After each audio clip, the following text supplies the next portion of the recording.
Comment ? L'avantage de la jeunesse, c'est que ça passe. Oui, moi j'ai arrêté de vieillir, ça servait à rien. Rejet de la plainte de l'ordre. Rejet de la. Alors, en revanche, le professeur Christian Perron, je voulais vous en parler. Parce qu'il y a le rejet de la plainte de l'ordre des médecins contre M. Perron. La plainte déposée par le Conseil national de l'ordre des médecins en décembre 2020 contre Christian Perron a été rejetée en première instance, c'était vendredi. Cette plainte avait été déposée pour des propos jugés controversés sur l'épidémie de Covid-19. Et il était ce matin chez Sud Radio, chez notre ami Berkoff, M. Perron. Donc je vous propose de l'écouter, parce qu'évidemment, personne n'en parle là encore.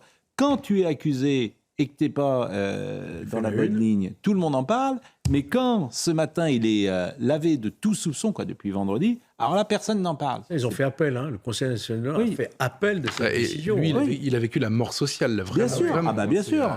Bien sûr. Il est encore en poste. Oui, il est pas... mais il est infectiologue. Mais c'est comme le professeur Raoult, qui a d'ailleurs demain à l'Élysée, vous aurez Delfrécy qui aura la Légion d'honneur, vous aurez tous les membres du Conseil. Bon, voilà. Et il y a les bons et puis les mauvais. Voilà. Qu'est-ce que vous voulez que je vous dise ? Il doit l'avoir déjà, la Légion d'honneur, Raoult. Monsieur, je suis pas sûr.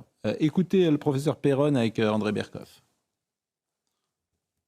Moi, évidemment, je suis très heureux, mais bon, je ne m'attendais pas à un jugement aussi favorable, mais ce qu'il faut voir, c'est que les représentants dans les différents conseils de l'ordre, parce qu'il y a les conseils départementaux, régionaux, nationaux, c'est quand même des représentants des médecins de France, puisqu'ils sont élus par leur pairs. Bien sûr. Et moi, quand je vois l'énorme soutien que j'ai de toute la France, de tous les médecins généralistes, spécialistes, alors ils n'osent pas l'ouvrir parce qu'ils ont peur si se manifestent publiquement, ils risquent des sanctions, des attaques, et ils ont la trouille.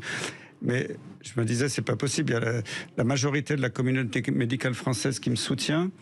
Et là, j'étais ravi de voir que le Conseil de l'ordre, c'était vraiment le reflet de la communauté médicale française. Il a été démis de ses fonctions quand même de chef de service fin 2020, suite au dépôt de plainte du Conseil national de l'ordre des médecins. Il devrait demander sa réintégration avec cette décision. C'est un cas très intéressant, Perron, parce que moi, je me souviens d'avoir fait des débats avec lui au tout début du Covid. Il était très respecté, invité partout, etc. Bien sûr. Et en fait, à un moment donné, parce que c'est vraiment son métier, sa spécialité, son discours a varié de la doxa. Et en fait, ça prouve, je ne sais pas qui a raison, qui a tort, moi je ne suis pas du tout spécialiste de ça, mais ça prouve que sur ce sujet du Covid, pendant le confinement et pendant les mois qui ont suivi, il y a eu vraiment une doxa, un peu comme dans les dictatures, il ne fallait pas en dévier. Et si vous disiez, il y a eu des trucs, moi c'est surtout sur le plan médiatique que ça m'a frappé. On avait fait un entretien avec Valeurs Actuelles sur notre chaîne YouTube de Christian Perron qui a été censuré par YouTube, et notre chaîne a été interdite pendant une semaine parce que dans les conditions générales d'utilisation de YouTube, vous ne pouviez pas dire, et c'est ce qu'il avait dit, que le vaccin n'empêche pas forcément la transmission, ce qui aujourd'hui est une vérité absolue. Sur ce cas-là, c'était l'URSS. Mais expliquez ça à M. Béguet, qui se sera trompé de A à Z sur cette séquence. On va pas se rengoler sur le... Honnêtement, moi, il a raison.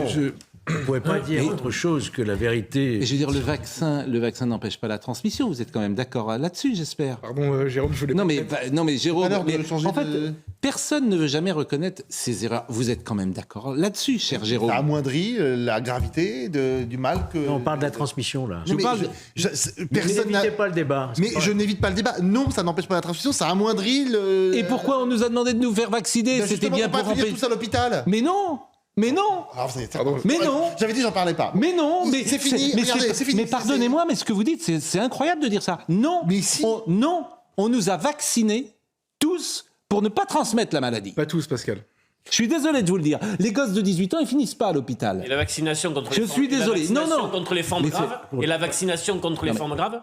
Mais ça, c'était pour les personnes à ce moment-là qui terminaient à l'hôpital. Mais il n'y a pas de gosses de 10 ans. Aujourd'hui, qu'il fallait insister là-dessus. De 0 à 30 ans, il n'y a pas de mort.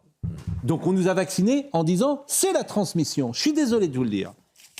Ayez l'honnêteté intellectuelle de le reconnaître quand même. Et tu t'aperçois que ce vaccin n'empêche pas la transmission. Je pense qu'à la fin des fins, il valait mieux être vacciné que ne pas l'être. Ça c'est vraiment... En fait, les arguments, tu peux parler pendant des heures. Olivier Benkemoun nous a relancé. Je ne voulais pas du tout relancer ce débat, mais il a subi le sort des dissidents soviétiques. Mais bien sûr. Donc on l'a mis sur un bûcher. On l'a mis sur un bûcher, comme au temps de la sorcellerie. Voilà. Toi, tu soufflais. Bon, Olivier Benkemoun. Non, mais on peut se tromper dans la vie, ça arrive régulièrement.